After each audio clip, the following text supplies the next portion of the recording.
Hi friends, ఇప్పుడు సొరకూర ఎలా చేసుకోవాలో, సొరకూర ఫ్రై ఎలా చేసుకోవాలో చూద్దాము. ఇగోండి కావాల్సినవి. ఇగోండి సొర శుభ్రం చేసుకొని ఇగోండి ముక్కలు చేసుకోవాలి. ఇగోండి పచ్చిమిరకాయలు, అల్లం, మసాలా పేస్టు, ఉల్లిపాయలు ఇవన్నీ శుభ్రం చేసుకున్నాం కదా.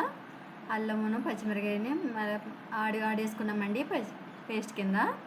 ఇలా బాగా పేస్ట్ కింద ఆడకూడదు. ఇగోండి ఇలా బాగా నలుపుకొని కలుపుకోవాలన్నీ. అన్నిటిని బాగా కలిసేలాగా ఇలా కలపాలి.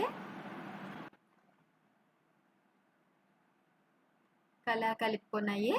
ఇగండి ఆయిల్ పోసుకొని బండిలో ఇలా వేసాము. ఇలా సన్న మంట మీద పెట్టుకొని సిమ్లో పెట్టుకుని అలా మెల్లంగా వేపుతూ ఉండాలి. దగ్గరుండి కదుపుతూ ఉండాలండి, లేకపోతే మాడిపోతుంది, అడుగంటికి పోయిద్ది. అందుకనేసి అలా కలుపుకుంటూ ఉండాలి.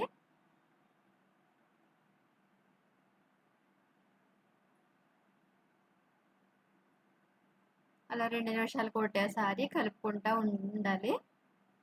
ఇగండి ఇప్పుడు కొత్తిమీర తరిగేసాము. ఇప్పుడు కరివేపాకు కూడా ముక్కల కింద కట్ చేసుకొని ఇదిగోండి కరివేపాకు తరుగు కూడా వేసేసుకుంటున్నాం. ఆకుల కింద వేస్తే పెద్దగా అయిపోతాయి కదండి, అందుకనేసి అన్నీ వేసుకున్నాక బాగా కలుపుకోవాలి.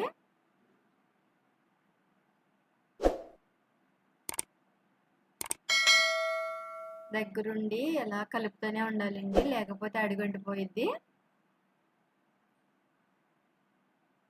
అలా కలుపుకుంటూనే ఉండాలి.